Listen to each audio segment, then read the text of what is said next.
I'm Tiffany Souter, entrepreneur, wife, mom to 4 girls, and a woman figuring it out just like you.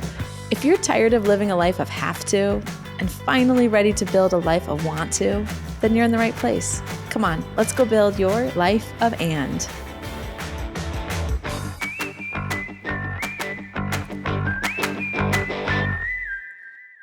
This year has been a year of taking my health just a lot more seriously. Not in a I want to look great in a bikini way, though that might be a great byproduct, but in a way where I want to have the energy of my 25-year-old self and live until I'm 102 kind of way. As I enter these scary perimenopause, menopause years, I'm going to be 45 this year. I've stepped into them with a bit of trepidation, honestly. I'm not medical. I don't know all of these words, all of these acronyms. I'm not reading every book on the New York Times bestsellers about hormone replacement therapies. I really don't understand it all. But conversations like the one that I just had help me remember that we have a lot more of what we can control than what we don't control when we're going through these seasons of figuring out how do we become our healthiest self. So today I'm taking you back to a powerful conversation I had with Lisa Smith. She's a functional medicine expert, a mom, and a host of the Pretty Well podcast. When we talked, I was still very much working through an understanding of all these new words. And my conversation with Lisa was helpful in untangling, at least a little more, all the things so I could take control. Lisa does an incredible job of sharing the one test that she recommends to give you the biggest bang for your buck. There's a million different things that you can do, thousands of vials of blood that can be drawn. And she really brings it down to the one test that she thinks really helps. She talks also about the mindset shift that's going to help you stop crash dieting and the everyday trick that I now use at almost every dinner party to help me feel better in my own body. I hope you enjoy this conversation as much as I did. Lisa, welcome to the show. Thanks for joining me. Thanks for having me. I'm so excited to be here, Tiffany. So Lisa, I find that people who are in this line of work got here because there's a story that led them here. So can you walk us through your personal journey or your exposure, or how did you get to the place where this is your passion and this is how you want to help people? Absolutely. It started when I was little. I'm talking really little, elementary school. My grandfather was a surgeon. He was a cancer surgeon, and he didn't live in our hometown. We would go visit him every Thanksgiving and every Easter. We would never buy the turkey, Tiffany. Patients would bring the turkey. The patients would bring the ham at Easter. And every one of those holidays, someone would say, your grandfather saved my life, or your grandfather saved my wife's life. And then they would leave, they'd drop off the food, and he would turn to whoever was listening and he would say, I'd so much rather help my patients prevent this horrible disease than try to help them heal after. And that, as a little kid, seemed like magic. I remember asking him, can you prevent cancer? And he said, in many cases, you can prevent cancer. And it blew my mind. And I decided then that's what I was going to do. I was going to help people be so healthy that they would never get cancer. Well, that's what I thought then. Then I took a very deep, very windy road detour into all different things, sales and different industries. And then I had babies. And when I got married and had babies, and when my kids were babies, I got to stay home.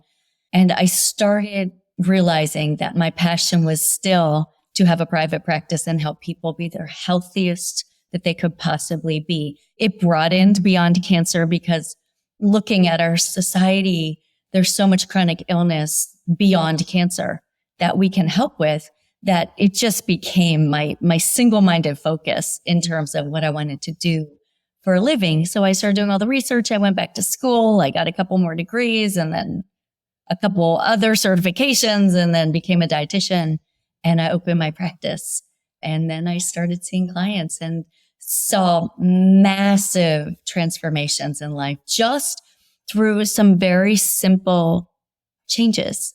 So that's kind of it in a nutshell. There's kind of two things I want to talk about. One is definitely where to start. I feel really smart and capable in life, but I would say when it comes to this world of functional medicine and all these different labs and poop tests and there's a vocabulary to it that honestly to the layperson is super intimidating.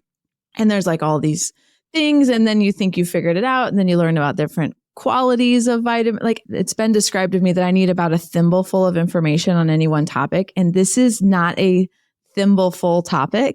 You know what I mean? Like there's a lot of depth. So how do people get started? And how can we take away, it's like accounting. Like accounting by itself is not actually that difficult. The concepts aren't that hard. The vocabulary is kind of hard to learn. Does that make sense? And I find is maybe the same thing in this world of functional medicine. There's a vocabulary to it that to me is kind of intimidating, and figuring out where to start, what tests make sense. If I get that back, how do I react to it? Like, how does somebody who says, look, I know the way that our healthcare system is not necessarily set up to make me healthy. It's set up to keep me from being sick or to get me better once I am. So where do you start? I look at every person as a puzzle, and each of our puzzles are very unique. Now we have some common pieces to the puzzle, but there's so much that is personal and unique and tailored to the individual. So I used to start putting pieces in the puzzle, and then I would test as needed. So I would do this extensive health history and nutrition history and lifestyle and all the things, and start putting the pieces of the puzzle. And those are very important pieces. That hasn't changed. Then I would cherry pick tests. A lot of that with my in-person business, that's Integrative Wellness Center in Pennsylvania that I sold. A lot of those tests I would just choose as needed based on the information I got. And some of that was just to save my clients and patients money, because a lot of some functional medicine practitioners will run a slew of tests, and it'll be to the tune of thousands of dollars. And truly, that's not right either, in my opinion, because those tests change. When you change one thing in the body, all the other things have a ripple effect. So you can't work on 5 tests at one time. You can't. So you would be taking so many supplements you wouldn't even eat. My system now is different than it used to be. I used to just do 1 or 2, and I felt like that was not complete information until I started getting a bigger picture. So now I look at some very specific tests. One is a gut test. Another one is called an OAT test, which looks at metabolites that tells us what's going on from a detoxification standpoint and vitamin deficiencies and that kind of thing. Then if needed, I'll also add on a hormone test or potentially a food sensitivity test, but that can change once you start healing the gut. So if you do it all at once, you're kind of wasting that person's money, because if it changes after you heal the gut, we kind of want it down the road and see if there's anything residual that you need to deal with. You start with the big picture of what's happening in your life. What are your symptoms? Those tell us a lot. What is your health history? What's your nutrition history? What's your trauma history? All those things go into the puzzle or the ball of wax. And then you add on a couple very specific tests that help us to dial it in and personalize then the plan or the protocol with the person. Yeah, I think that does make sense. I think in my situation, like I think I feel good, but do I? Was sort of one of my questions. Like maybe I've assimilated to the way that my body feels in a way that I'm not noticing. So some of what I wanted to do as I started dipping my toe in the water with this was just to get a baseline of like, hey, I know that as I start getting to the season of life and perimenopause and like, I don't know what's going to happen, but just having baselines makes sense for me to kind of know where I'm starting from. The thing I want to give people through this line of questioning is I think it can feel very obtuse out there in the world of where do I start? And maybe it doesn't matter. Maybe this is sort of like if your house is a mess, it doesn't matter what room you start cleaning, just pick one. I got like just decision fatigue, I think, of like, okay, yeah, I can like mail order this poop test. Maybe I should do that. There's like this sensitivities thing. I could do that. I could go to a functional doctor that my friend went to and get my labs done. And I'm like, hey, I'm moving fast. There's lots of people. I don't have time for 1,000 appointments. And so I either freeze and don't do anything, or because I'm an achiever, I do all of it. And then when I do all of it, you're even like put into more decision fatigue because it's like, I don't know. I want to be healthy. I want to do right by my body, but it has to work in the context, as we talked about before we push record here, in the rest of my life. So if that's where somebody is at, they're in a busy household, it's crazy, but they're like, I've got to make sure that I'm doing right by myself. Where to start for that person? Okay. What I recommend you do is you find somebody who you trust. Look at people online or whatever. Find someone you trust who that's what they do for a living. You're not doing your own taxes, right? Why would you? There's somebody who knows exactly what you should be doing. There is an order to it. Yes, the poop test is important. That's one of the main 3 that I run because it tells us what's going on in the gut. But it's important in context with other things going on. So when we try to, even myself, when I try to DIY it, I know what I'm doing, but it's kind of weird on yourself because you're like, that's not a big deal. But that's because we downplay our own things because we're busy and we're doing things for other people and for ourselves and our companies. So it's most beneficial to have an experienced set of eyes taking a look with goals in mind. Okay, here's your baseline. This is great. This tells us where we are. We want to go here. How do we get here? And then that person develops the roadmap for you to get from here, which is not bad. But either you want to stay consistent and stay where you are health-wise, or there are a couple things you can dial in that gets you even somewhere else that you thought, oh, this is even better. I didn't even know this was possible.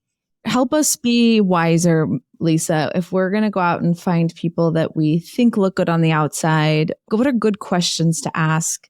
What does someone experienced know to ask that maybe when you're at the beginning of the journey, you just don't know? Because I'm going to look at pictures and probably see if they have the vitality that I'm wanting. Those would be things that, again, I'm just sort of making it up. But are credentials important?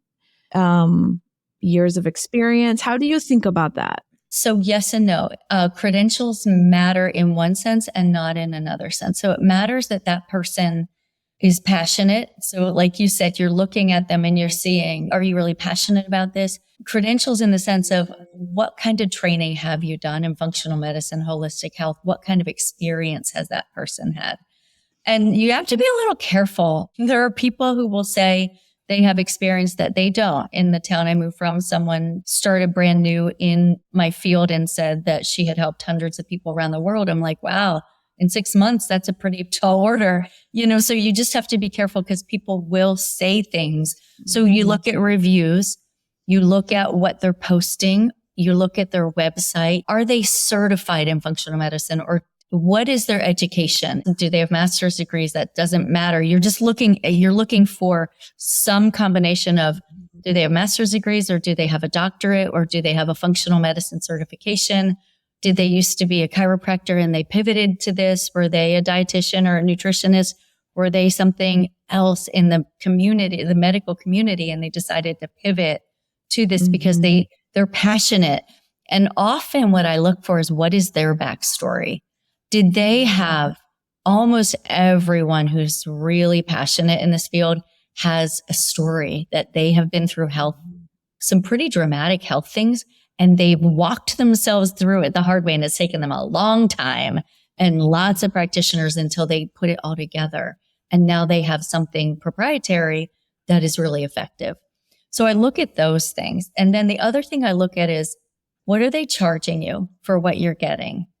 So if out of the gate, they say, we're going to run 5 different functional medicine tests, well, that's overkill. 3 is good. 2 or 3, that's good to start with the ability to order more as needed. But out of the gate, you need to get your foundational answers first. Start working on those, see what shifts, and then go from there.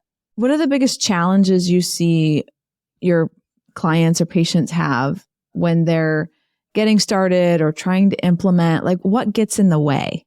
Oh, yeah, life gets in the way, and decision fatigue gets in the way, and a couple things. So it depends on the person.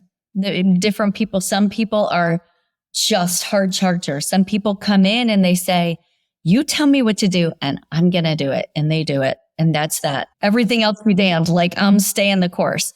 But then some people are like, well, I got a vacation, or I got the kids coming home, or I work really long hours, and I'm a mom and a wife, and I work long hours out of the home. And then I'm still doing the cooking, but my time is this much when I get home and my energy is less.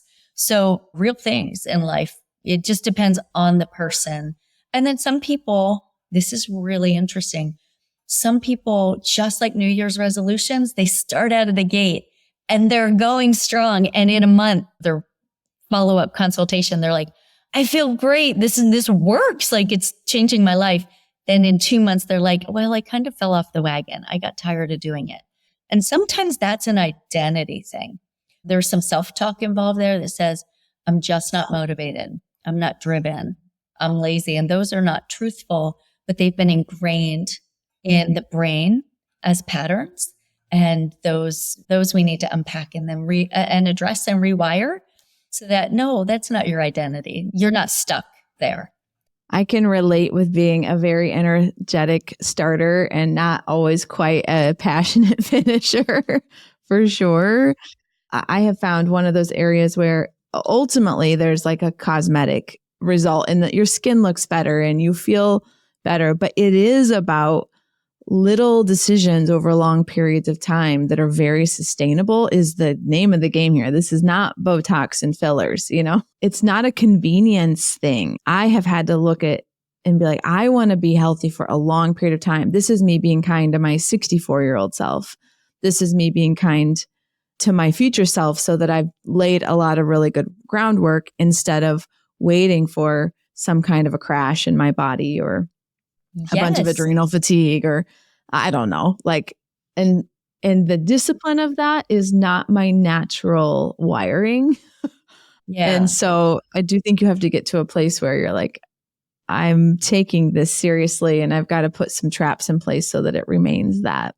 And to also be gracious with yourself, knowing that perfection is an illusion. It just doesn't exist.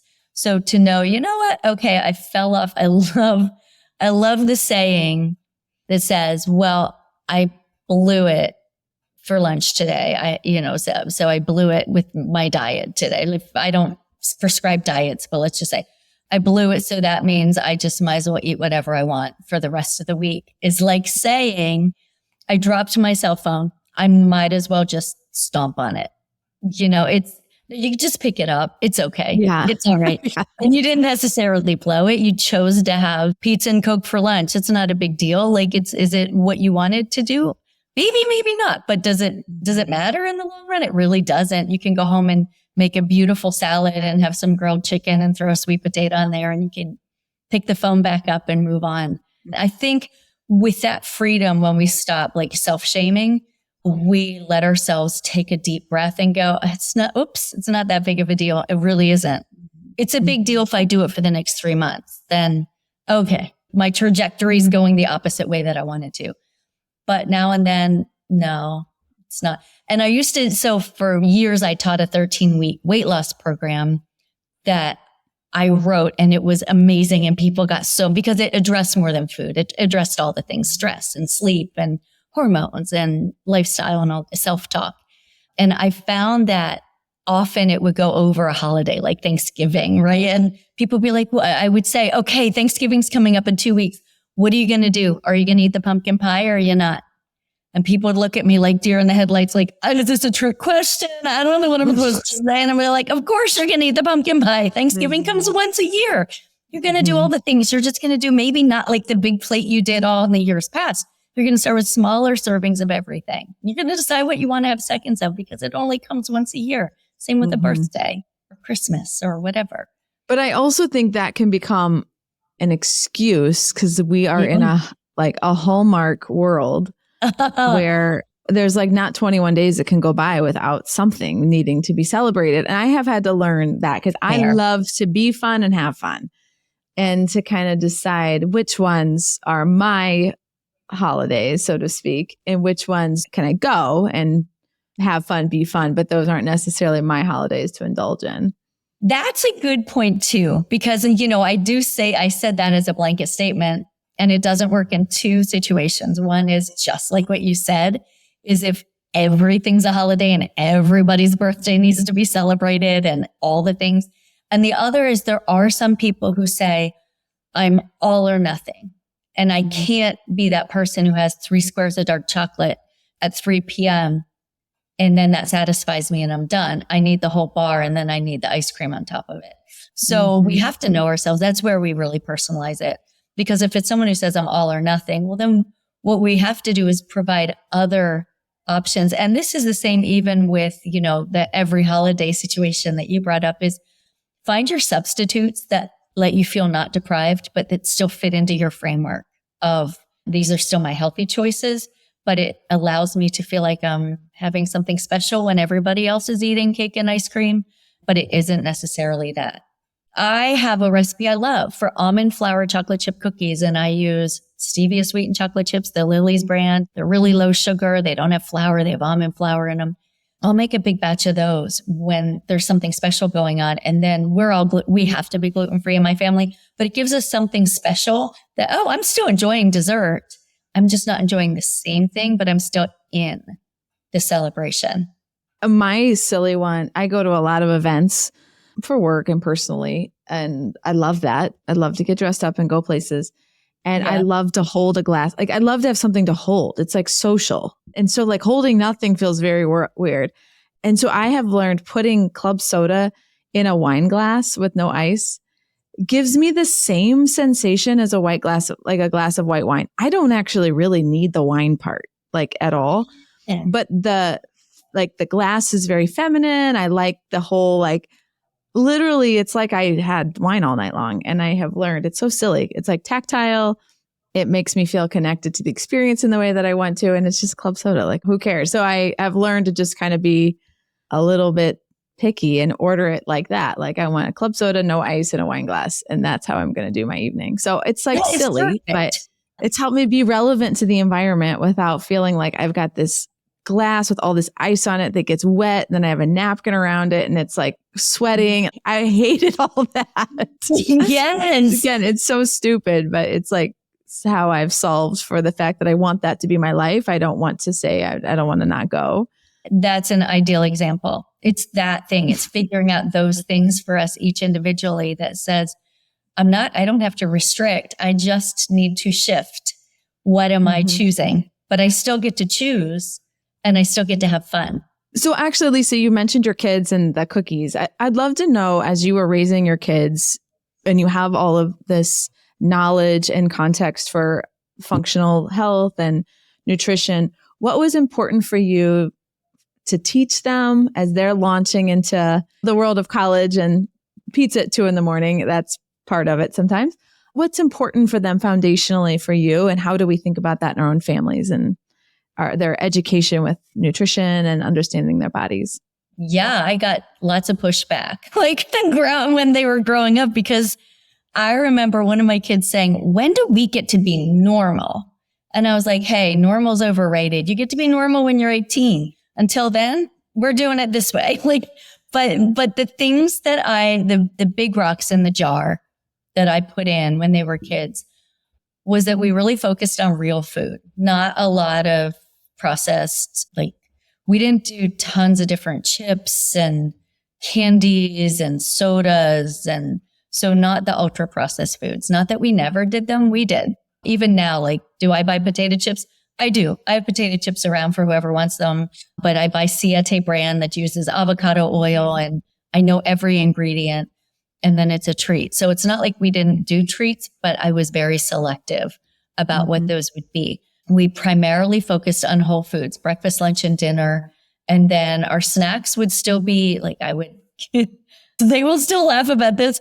When I was making dinner and they may be watching a show so I could get dinner going, or they might be playing a game or whatever, I would always take them these little bowls of cut up vegetables and they would eat them because that's what they knew. But they also had snack foods. I was just really careful about knowing when I would read the ingredients, some really good rules of thumb, whether it's for a family or whether it's for just one person individually.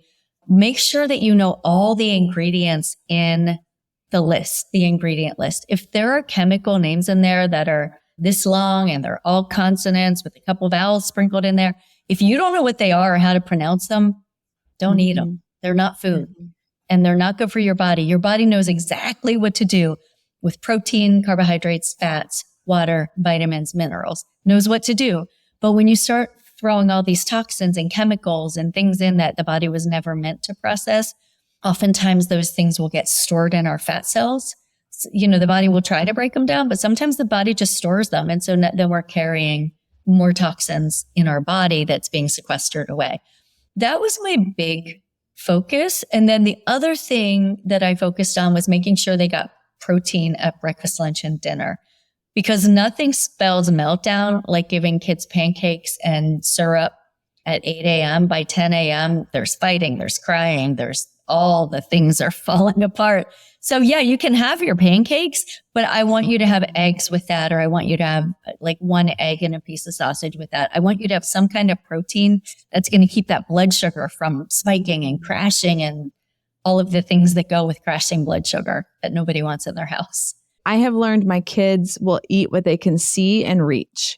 It's just like we do. Like you walk in and you're hungry, like whatever they can reach, they'll eat. And so being thoughtful about when they get home from school, having our nanny or whoever put out fresh veggies and fruit. If they can see it, if they can grab grapes, they will grab grapes. They will do that over chips if it's just more accessible. That's what I have found. And we have all girls. I have this thing about foods being off limits and restriction, like just being thoughtful about that in their relationship with food. It's very powerful to say it's accessible, but I could choose, I don't have to have it.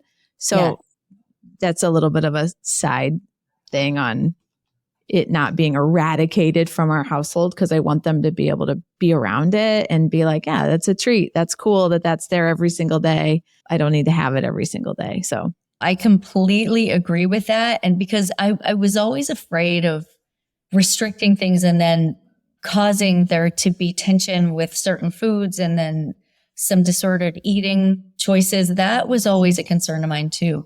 So I do remember when my kids were smaller, people would be like, oh, I know what you do. I bet your kids never eat candy. And I would say like, I bet my kids eat more candy than most kids. Like we always did have candy, but I would know, again, if it was chocolate, I bought organic chocolate. It's not perfect, but it's better. I would did we do s'mores? Yeah, we would do s'mores like in the summertime with a fire pit. I didn't want to restrict either because I figured when they would get out of the house, first of all, they might need to go wild and try all the things they couldn't have. So I didn't want to do that. Secondly, I didn't want to put those unhealthy, restrictive thoughts that, you know, this is bad. I'm bad if I eat this food, because those are hard things to dig up and root out of your life once they're in there. You were saying now that your kids are at college, there's been some things that you think about.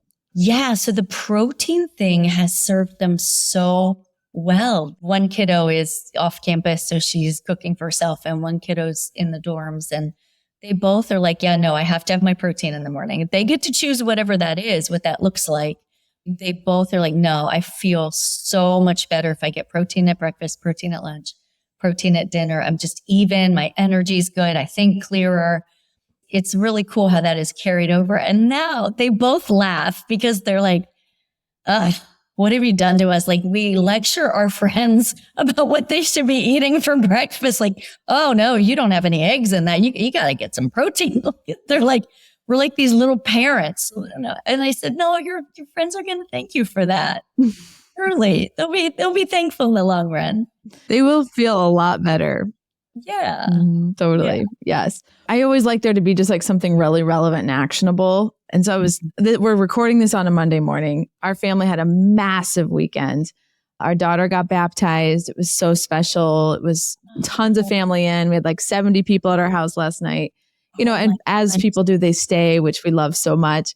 And so you wake up Monday, you're like, whew, I got to get through the day. So what I want to do is kind of like drink coffee all day long and have a bagel and some sugar, because that's what my body is telling me that I want.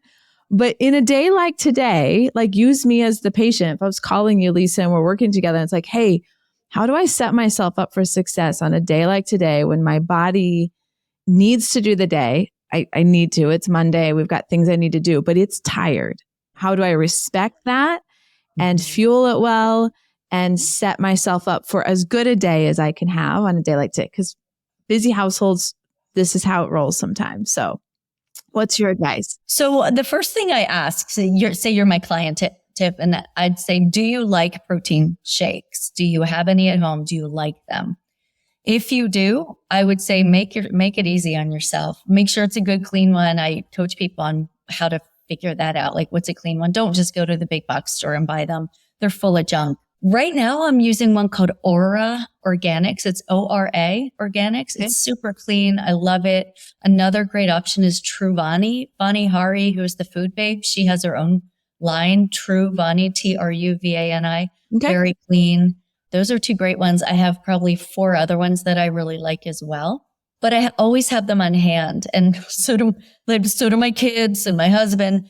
I don't love protein shakes. Full disclosure, I don't. I'd rather eat food every day of the week. But on a morning like this morning, like your morning, and my morning has started out of the gate pretty, there's a lot on the plate today.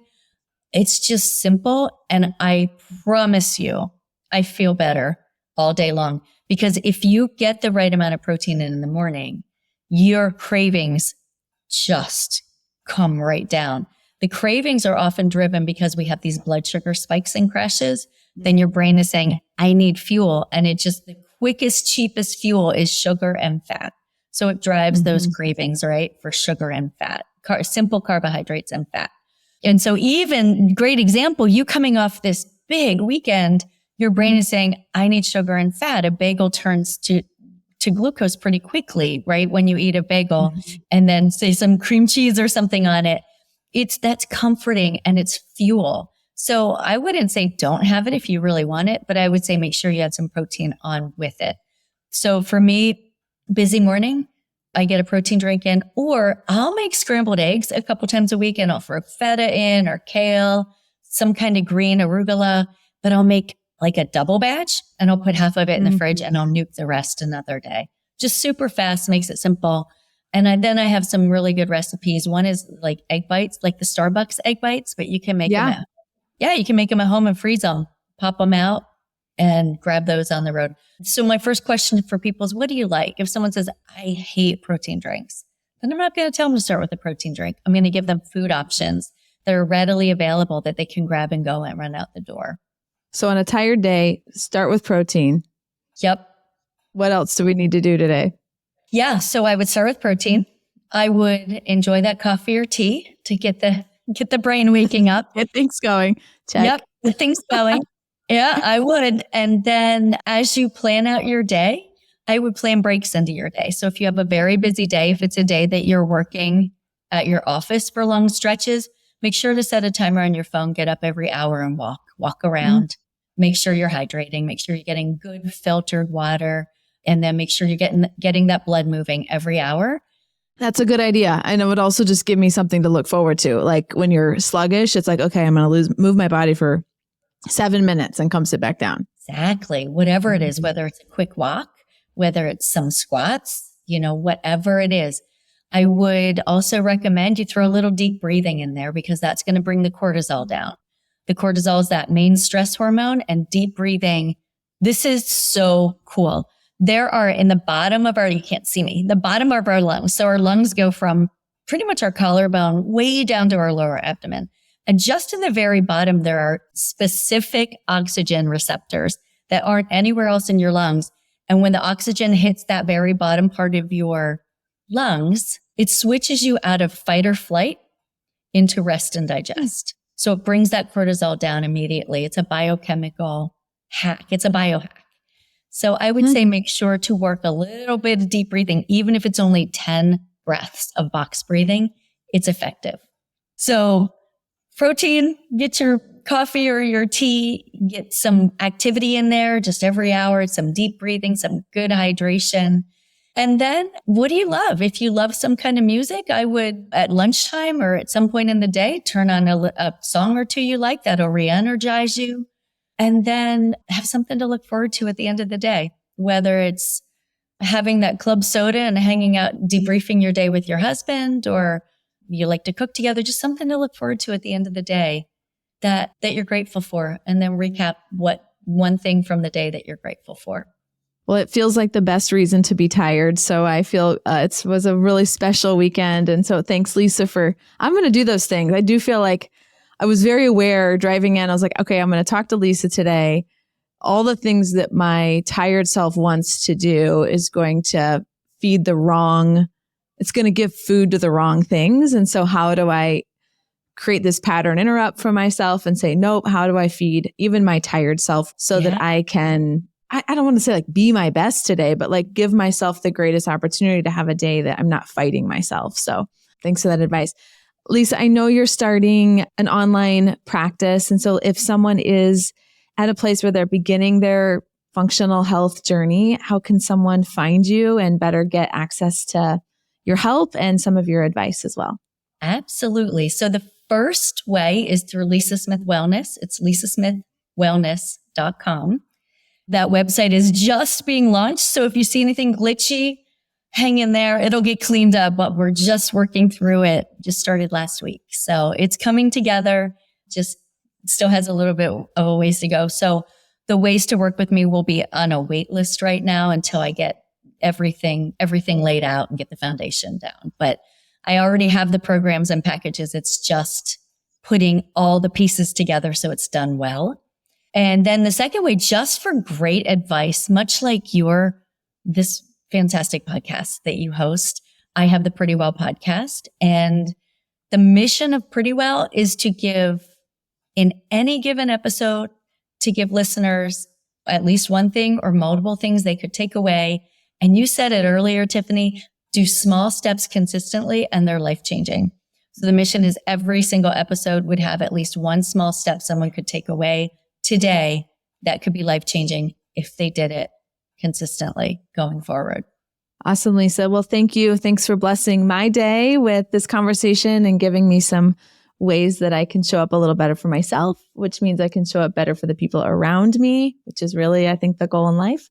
And excited for this next step of your journey. No doubt success will follow you. Before we go, I want to challenge you. What's one small choice that you can make today that will make your future self proud? Whether it's adding protein to breakfast or just choosing to breathe deep at a red light, Lisa reminds us all that it all stacks up. If this hits home, forward to a friend or leave a review. Let's make this season the one where we finally take our health seriously on our own terms.